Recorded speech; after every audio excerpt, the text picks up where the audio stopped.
तो आज जो हम जिस टॉपिक पे डिस्कस करने वाले हैं वो टॉपिक कौन सा है? संधारित्र की धारिता, कैपेसिटेंस ऑफ कैपेसिटर। संधारित्र की धारिता, संधारित्र का सिद्धांत हम कल पढ़ चुके हैं, है ना? सब लोग संधारित्र का सिद्धांत पढ़ चुके हैं कल, समझ में भी आ गया होगा। तो एक चीज है, इन चीज़ों को बहुत हैवी नहीं लेना है, इजी मेथड में समझो और इजी रखो, टफ नहीं है, तुम ही लोगों के लिए, है ना? तो संधारित्र की धारिता हम आज पढ़ेंगे। क्या? संधारित्र की धारिता मतलब संधारित्र के आवेश को ग्रहण करने की क्षमता। तो देखो, संधारित्र होता क्या है पहले अब ये समझो। कल भी बताया था, आज फिर बता रहा हूँ। संधारित्र में क्या क्या होता है? दो चालक। बेसिकली संधारित्र में दो चालक होते हैं, चालक, है ना? जी ए और बी। ये दो चालक जो होते हैं, लेकिन इन्हें जो नाम दिया जाता है वो क्या कहा जाता है? संधारित्र की प्लेटें। संधारित्र की दो प्लेटें कहलाती हैं, ठीक है? संधारित्र की दो प्लेटें कहलाती हैं, मतलब दो प्लेटें मिलके एक संधारित्र बना देती हैं। अब क्या होता है, एक पर अगर प्लस क्यू आवेश है तो दूसरी पे कितना आवेश होगा? माइनस। प्रेरक द्वारा उतना ही माइनस आवेश आ जाता है, और बाहरी आवरण पे प्लस आवेश आता है, बाहरी आवरण पे इतना ही क्या आ जाता है? प्लस आवेश। लेकिन इसे जब पृथ्वी से जोड़ते हैं हम तो ये प्लस आवेश क्या हो जाता है? तो बचता क्या है? संधारित्र में, संधारित्र के में क्या होता है? दो प्लेटें होती हैं, एक पर धनावेश होता है और दूसरे पर, लिखो संधारित्र की धारिता में नोट करो।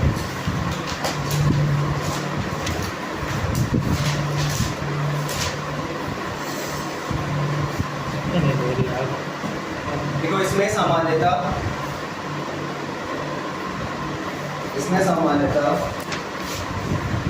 दो प्लेटें होती हैं,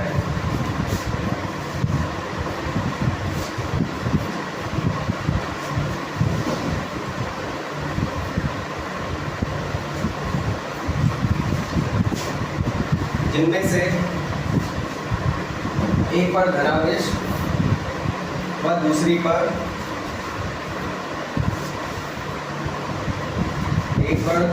जिनमें से एक पर धनावेश व दूसरी पर उतना ही ऋणावेश होता है, उतना ही ऋणावेश होता है। अब देखो, जैसे ये दो प्लेटें हैं, इस तरीके से ही पढ़ी थी तुम लोगों ने, ठीक है? इस पे प्लस क्यू आवेश है और इस पे कितना आवेश है? Minus Q. प्रेरण द्वारा माइनस क्यू आवेश आ गया है। इसे पृथ्वी से जोड़ दिया जाता है, इससे, और इसे किससे जोड़ दिया जाता है?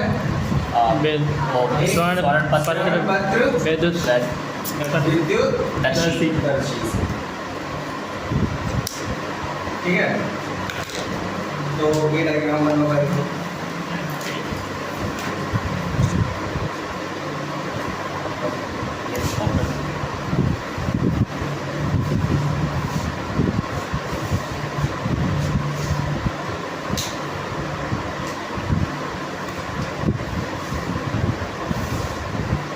अब इधर देखो, माना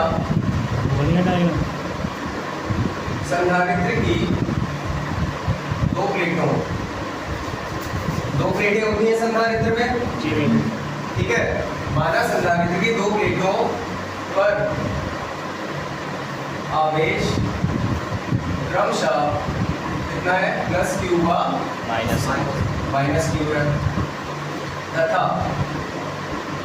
इनके बीच विभवांतर कितना है? बी। अब देखो विभवांतर होगा या नहीं होगा? एक प्लेट में पॉजिटिव आवेश है, एक में नेगेटिव आवेश है, तो दोनों के विभव अलग अलग हो जाएंगे। प्लस वाली पे धन विभव होगा, माइनस वाली पे ऋण विभव होगा, यानी कि विभव अलग अलग है। और विभव अलग अलग है, इसका मतलब विभव का अंतर भी होगा दोनों में, ठीक है? मान लो सेम होते हैं, अगर इस पे 100 वोल्ट का विभव है, मानो 100 वोल्ट का इस पे भी विभव है, तो फिर तो विभव सेम हो गए, तो विभवांतर क्या होगा? 100 - 100 0, यानी कि कोई विभवांतर नहीं होता है ऐसे केस में। लेकिन एक पे धन आवेश है तो धन विभव होगा, एक पे माइनस आवेश है तो कैसा विभव होगा, ऋण। यानी कि एक 100 है तो दूसरा -100 होगा, अलग अलग हो गए। अंतर निकालोगे तो 100 - 100 करोगे ये प्लस हो जाएगा, है ना। 100 में से 100 घटाओगे तो घटेगा नहीं, वो माइनस माइनस क्या हो जाएगा, कितना हो जाएगा, 200। 0 नहीं होगा, 200 वोल्ट हो जाएगा और ज्यादा हो जाएगा। तो इसका मतलब इन दोनों के बीच कुछ विभवांतर भी होगा। सेम आवेश होते, दोनों प्लस के होते तो विभव सेम होता, ठीक है। लेकिन एक में प्लस आवेश है, एक में माइनस आवेश है, यानी कि विभव अलग अलग होगा। और विभव अलग अलग होगा इट मींस इनके बीच कुछ विभवांतर भी होगा। ये क्या हो गया अभी, विभवांतर। विभवांतर का मतलब क्या होता है, विभव का अंतर। तो दोनों प्लेटों के बीच विभवांतर कितना मान लिया हमने, v। तब संधारित्र की धारिता C बराबर क्या होगी, Q अपॉन V। ये तुम लोग पहले ही पढ़ चुके हो क्योंकि तुमने पढ़ा था Q प्रोपोर्शनल होता है किसके, V के। और प्रोपोर्शनलिटी साइन हटाते हैं तो आता है कांस्टेंट C, वो होती है धारिता। तो यहाँ से अगर C की वैल्यू निकालोगे क्या आएगा, Q अपॉन V। धारिता C बराबर क्या हो जाता है, Q अपॉन V। तो संधारित्र की धारिता C बराबर क्या हो गया, Q अपॉन V। तो अब संधारित्र की धारिता का फॉर्मूला तो नहीं लिया, क्या होता है C बराबर, अगर दोनों प्लेटों में आवेश +Q और -Q है। अब यहाँ देखो कोई संधारित्र है, उसकी प्लेटों पर आवेश कितने हैं, +Q और -Q। इसके सिरों के बीच विभवांतर कितना है, V। तो अगर कोई तुमसे धारिता पूछे तो कैसे बताओगे, C बराबर इनमें से कोई एक आवेश उठा लो, Q बटे V। इनमें से कोई एक आवेश उठा लो, बटे में इन दोनों के बीच का विभवांतर। विभवांतर रख दो। इससे क्या निकल आएगी, धारिता। संधारित्र की धारिता। ठीक है। संधारित्र क्या होता है ये भी बताया। संधारित्र क्या होता है, एक प्लेट पर प्लस आवेश होगा, दूसरी प्लेट पर उतना ही माइनस आवेश होगा, तो मिलके संधारित्र बन जाता है वो। तो धारिता कैसे निकलेगी, कोई एक आवेश उठा लोगे और उसे विभवांतर से क्या कर दोगे, ठीक है। अब ये नोट करो फटाफट, ऑफ करो। तो तुम लोगों ने अभी देखा कि संधारित्र की जो धारिता होती है C, वो कैसे निकाली जाती है, दो आवेश होते हैं, एक पे +Q एक पे -Q। किसी एक आवेश को उठा लो और उसे दोनों के बीच का जो विभवांतर है उससे डिवाइड कर दो। C बराबर Q अपॉन V और इसका मात्रक क्या होता है, फैराड। ऐसा ही मात्रक होता है, ठीक है, फैराड इसका मात्रक होता है। चलो ठीक है। अब यहाँ से तुमसे अगर मैं पूछूं, तुम में से किसी से पूछूं कि धारिता C जो है, किसी चालक की या संधारित्र की धारिता C जो है वो किस किस चीज पे निर्भर है, किन किन चीजों पे निर्भर है, विभव पे। साफ दिख रहा है तुम लोगों की कि आवेश Q पे निर्भर है तो, और विभवांतर V पे। प्लेटों के बीच विभवांतर है, ये विभव नहीं, प्लेटों के बीच विभवांतर V पे निर्भर है ना। तुम बता सकते हो किसके अनुक्रमानुपाती, बताओ अरुण। आवेश के अनुक्रमानुपाती और विभव के व्युत्क्रमानुपाती, है ना जी। लेकिन ऐसा होता नहीं है, ठीक है ना। आवेश पे निर्भर है, भले से फॉर्मूले में दिख रहा है कि Q अपॉन V है, जी भी। ना आवेश पे निर्भर है धारिता, ना किस पे निर्भर विभवांतर पे। है। ये छुपी हुई कहानी है इसकी, जी भी। ठीक है। ये तुम्हें बता चुका हूँ मैं वैसे तो। चालक की जो धारिता होती है वो किसके अनुक्रमानुपाती थी, उसके आकार के, और ना कि आवेश के, ठीक है। आवेश के ना अनुक्रमानुपाती होगी ना विभवांतर के। किसके अनुक्रमानुपाती होगी, प्लेट का आकार। चालक का आकार था वहां, यहाँ किसका आकार हो गया, प्लेट का। जितनी चौड़ी प्लेट लोगे, जितनी बड़ी प्लेट लोगे, अब देखो एक प्लेट इतनी बड़ी ली तुमने और एक प्लेट इतनी बड़ी ली, किस पे ज्यादा आवेश आएगा, नोट कर लेना, नोट कर लेना, आप समझ लो पहले, ठीक है। नोट करने के लिए बहुत सारी जगह है तुम्हारे पास, कहीं से भी कर सकते हो, समझने के लिए बस यही टाइम है। तो ये छोटी प्लेट है, ये बड़ी प्लेट है, आकार पे निर्भर है ना। तो इस पे ज्यादा आवेश आएगा या इस पे ज्यादा आवेश आएगा, इस पे Q आएगा तो इस पे Q से कुछ ज्यादा ही आएगा, मतलब Q के बाद भी आवेश और आ सकेगा इस पे। तो पहली बात, आवेश पे निर्भर नहीं है, ना विभव पे निर्भर है, विभवांतर पे निर्भर है, किस पे निर्भर है, आकार के आकार पे। दूसरी चीज, चलो अब स्टेप बाय स्टेप ही पढ़ेंगे। तो ये तो नोट हो गया था, जी भैया। अब हेडिंग लिखो, संधारित्र की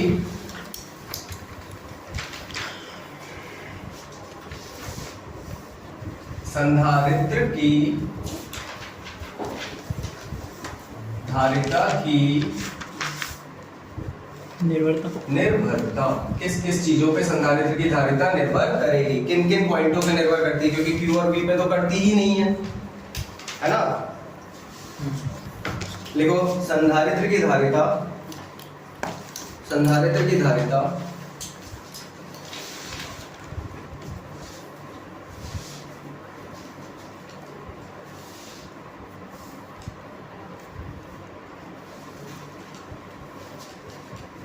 निम्न कारकों पर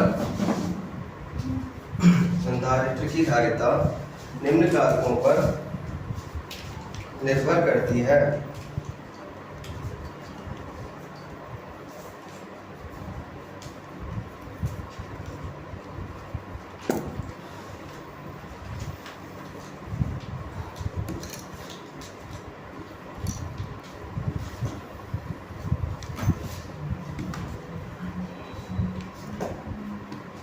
ठीक है,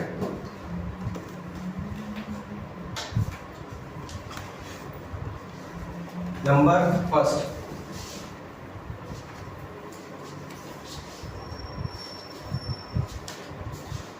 प्लेटों के क्षेत्रफल पर। हेडिंग है फर्स्ट, प्लेटों के क्षेत्रफल पर। प्लेटें तो दिख रही हैं सबको। संधारित्र बना ही दो प्लेटों से होता है, एक पे प्लस आवेश होता है, एक पे माइनस आवेश। ये दो प्लेटें हैं, ये प्लेटें ऐसी बारीक नहीं होंगी, ठीक है, ये तुम्हें ऐसे करके दिखाई गई हैं। जैसे मान लो प्लेट इस तरीके से होगी, उसे उसकी ये साइड दिखाई गई तुम्हें, तो ऐसी दिखेगी ना बारीक सी जी भाई। अब वो प्लेट, दो प्लेटें इसी तरीके से लगी होंगी। एक और दिखाओ कॉपी जैसे मुझे। देखो जैसे ये दो प्लेटें हैं, ये संधारित्र बना रही हैं। एक इस वाली को पृथ्वी से जोड़ दिया गया है, इस वाली को स्वर्णपत्र विद्युतदर्शी से, तो ये संधारित्र है। अब ये तुम्हें कैसा लग रहा है? ऐसे ही पतला सा लग रहा है, लेकिन रियलिटी क्या है? ये ऐसा है, प्लेटों की ये साइड छुपी हुई है। समझ में आ गई बात? लो तो पहली बात किस पे निर्भर करेगी? प्लेटों के क्षेत्रफल पर। और प्लेटों के क्षेत्रफल पे कैसे निर्भर करेगी? जितना बड़ा प्लेटों का क्षेत्रफल होगा उतना ज्यादा धारिता होगा। लिखो संधारित्र की धारिता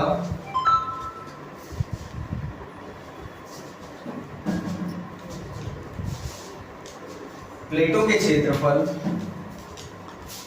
कैपिटल ए के अनुक्रमानुपाती होती है। प्लेटों के क्षेत्रफल कैपिटल ए के अनुक्रमानुपाती होती है। प्लेटों के क्षेत्रफल कैपिटल ए के अनुक्रमानुपाती होती है। जब तुम लोग ये नोट्स बनाते हो घर पे जाके फिर से बनाते हो, है ना? यही तो करते हो, अभी करो ऐसे ही। कुछ टाइम बाद ऐसा करना कि एक ही बार में किया कर, ठीक है? प्लेटों के क्षेत्रफल कैपिटल ए के अनुक्रमानुपाती होती है, अर्थात सी अनुक्रमानुपाती सी प्रोपोर्शनल टू क्या हो गया? ए। ठीक है, नोट कर लो। धारिता को सी से डिनोट करते हैं, क्षेत्रफल को ऐसे किया जाता है, तुम लोगों को पता है।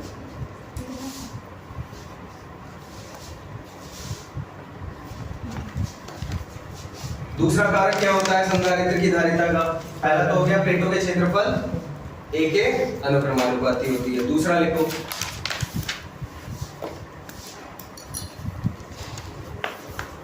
सेकंड, प्लेटों के बीच दूरी। हेडिंग है ये भी।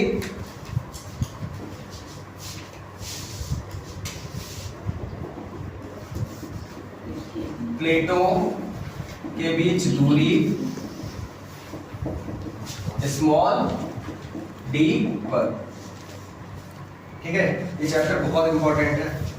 इसमें से 12th की क्लास में ये मान लो कि एक लॉन्ग मिलता है, ठीक है? 3-4 नंबर का इस चैप्टर से आना ही आना है, तो ध्यान से पढ़ना है। प्लेटों के बीच दूरी स्मॉल डी पर। अच्छा मुझे एक बात बताओ, हर आवेश, क्या एक आवेश दूसरे आवेश पे असर डालता है? डालता है। ये प्लस क्यू है, ये भी प्लस क्यू है, ये क्या एक दूसरे पे असर डालेंगे? है ना? बढ़ाएंगे। कब डालेंगे? जब ये एक दूसरे की रेंज में होंगे, मतलब इसका जो वैद्युत क्षेत्र है जहां तक और इसका जो वैद्युत क्षेत्र है अगर आपस में मिक्स हो रहा होगा तब। अगर इन आवेशों को उठा के मैं एक दूसरे से बहुत दूर कर दूं तो ये एक दूसरे पर असर डालेंगे क्या? नहीं डालेंगे ना।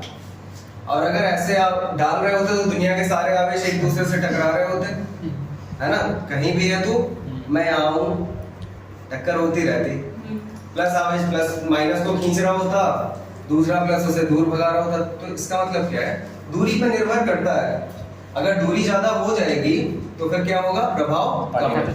तो ऐसे ही इन दो प्लेटों के बीच की दूरी अगर मैं बढ़ा दूं, इनके बीच की दूरी हमने क्या मानी है अभी? d। ये ऐसी दूरी होती है जो जिस दूरी पे ये एक दूसरे के पास होते हैं। कहाँ होते हैं? पास। अगर ये दूरी मैं हटा दूं, ज्यादा दूर कर दूं, इस प्लेट को खिसका के मैं बहुत दूर ले जाऊं इससे, तो ये जो यहाँ पे माइनस आवेश आएगा ही नहीं, है ना? वो जो इलेक्ट्रॉन होंगे, यहाँ पे जो इलेक्ट्रॉन खींच के इस साइड आते हैं, वो इस प्लस आवेश से आकर्षित होंगे ही नहीं, है ना?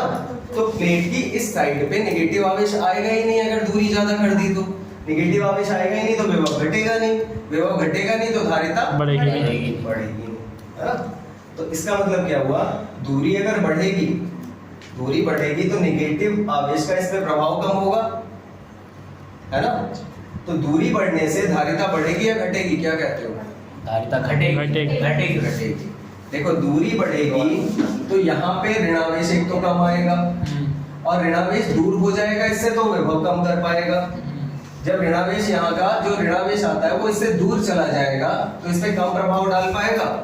कम प्रभाव डालेगा तो जो इसका विभव वो घटा रहा था वो उतना विभव घटा नहीं पाएगा, तो विभव नहीं घटा पाएगा तो आवेश और ज्यादा नहीं आएगा ना फिर।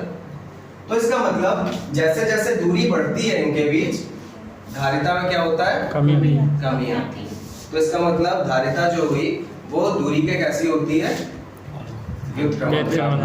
मतलब दूरी घटाओगे अगर तो धारिता बढ़ेगी, मतलब इन्हें पास लाओगे तो धारिता बढ़ेगी, और दूर करोगे तो जब दूर लेके जाओगे तो दूरी तो बढ़ेगी लेकिन धारिता क्या हो जाएगी तब? घटेगी। ठीक है, लिखो अतः इसमें तो कुछ लिखवाया तो लिख लो सीधे प्लेटों के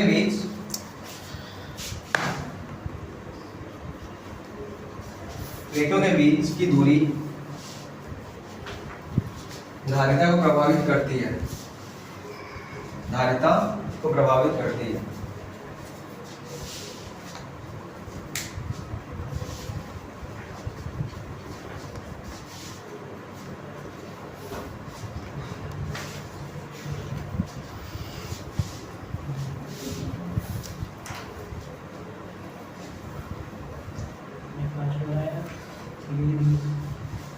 ठीक है, तथा संधारित्र की धारिता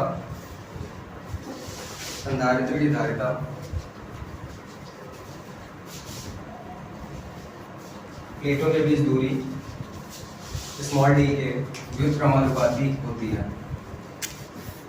प्लेटों के बीच दूरी स्मॉल डी के व्युत्क्रमानुपाती होती है, अर्थात C proportional to small C is inversely proportional to small d। Inversely proportional लिखा है देखो 1/d, यानी कि d बढ़ेगा तो c घटेगा और d घटेगा, दूरी घटेगी तो c बढ़ेगा। बंद कर दो। थर्ड किस पे निर्भर करती है संधारित्र की धारिता? प्लेटों के बीच के माध्यम में। ठीक है, तो प्लेटों के बीच के माध्यम पर तो धारिता जो होती है, प्लेटों के बीच का माध्यम क्या कर सकते हैं हम? दो प्लेटों को कहाँ रख सकते हैं? एक तो वायु में, और वायु के समान ही निर्वात को माना जाता है, निर्वात में, या फिर किसी तेल के अंदर डुबो सकते हैं। दोनों प्लेटों को तेल के अंदर भी तो रख सकते हैं, ठीक है, मोम के अंदर ले जा सकते हैं। मतलब वायु, निर्वात और इसके अलावा भी कुछ माध्यम ऐसे हैं जहां हम इन्हें रख सकते हैं। वो माध्यम क्या क्या हो सकते हैं? तेल हो सकता है, मोम हो सकता है, अदरक वगैरह जो भी है, मिट्टी का और माध्यमों में इन्हें रखा जा सकता है। मिट्टी का तेल, ठीक है? सरसों का तेल। तो माध्यम का प्रभाव क्या पड़ता है? लिख लो, संधारित्र की धारिता C, संधारित्र की धारिता C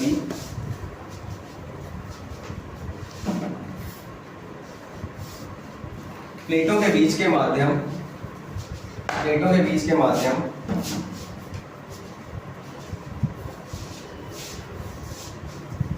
के परावैद्युतांक, के परावैद्युतांक कैपिटल के, यहां लिख दे रहा हूं मैं, देख लो, परावैद्युतांक के परावैद्युतांक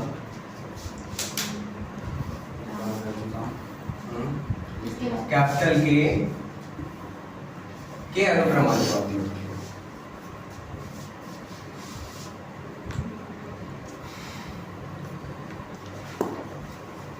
ठीक है,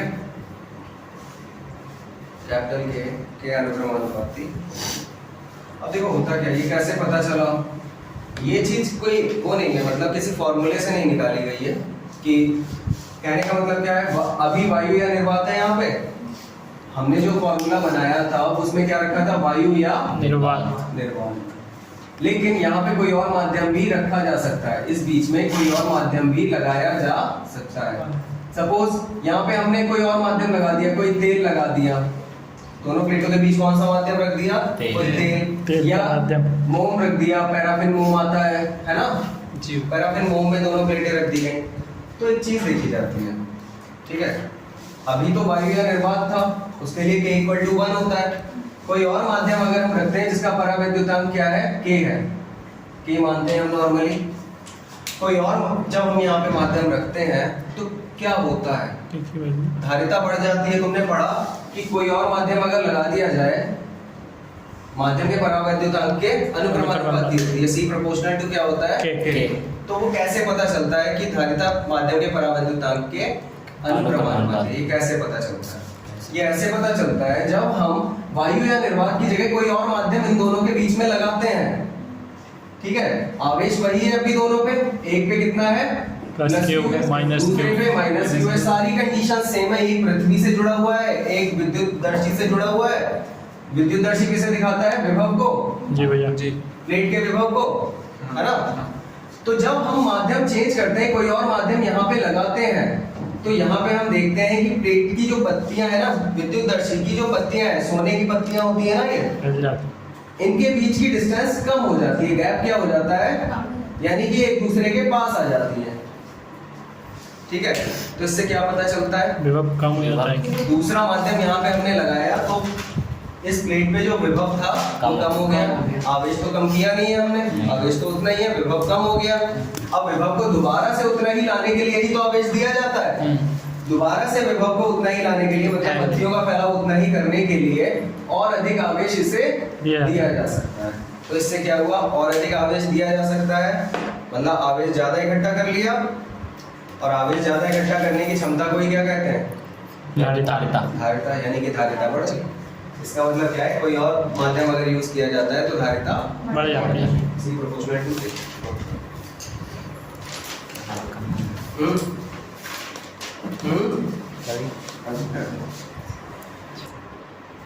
अब देखो, अब नेक्स्ट टॉपिक स्टार्ट हो रहा है हमारा समांतर प्लेट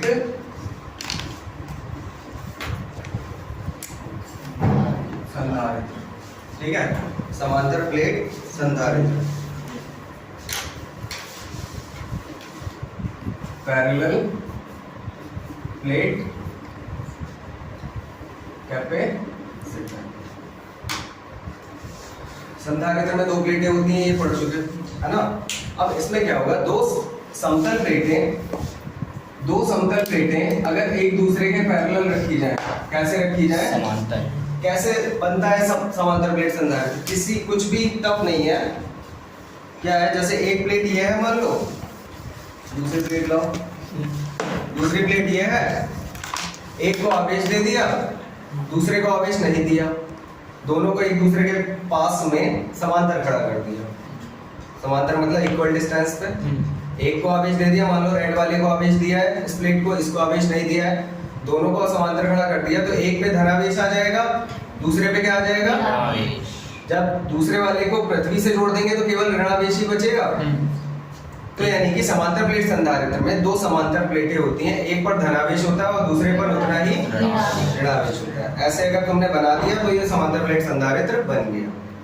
सही है? प्लेटें वापस ले लो, प्लेटें बदल गई। तो समांतर प्लेट संधारित्र लिख लो। इसमें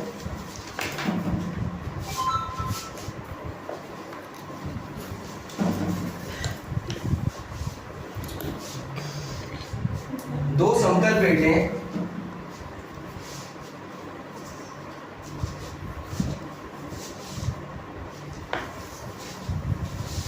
एक दूसरे से कुछ दूरी पर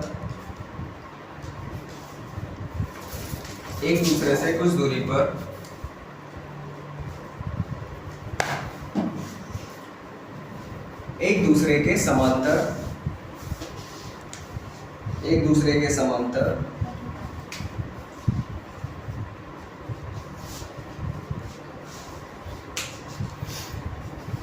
होती हैं।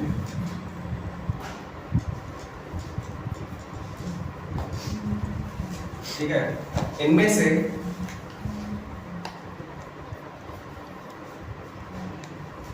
से एक पर धनावेश होता है,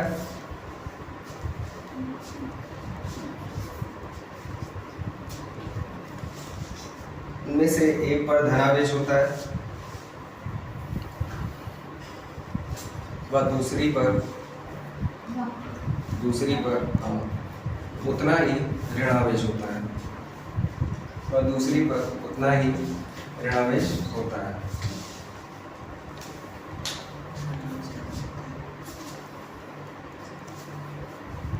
दूसरी प्लेट को पृथ्वी से जोड़ देते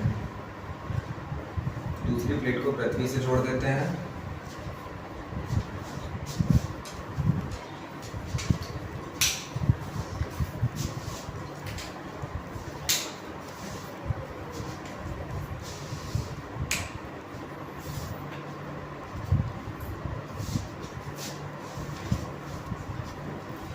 दोनों प्लेटों के बीच माध्यम वायु निर्वात, कोई तेल आदि हो सकते हैं।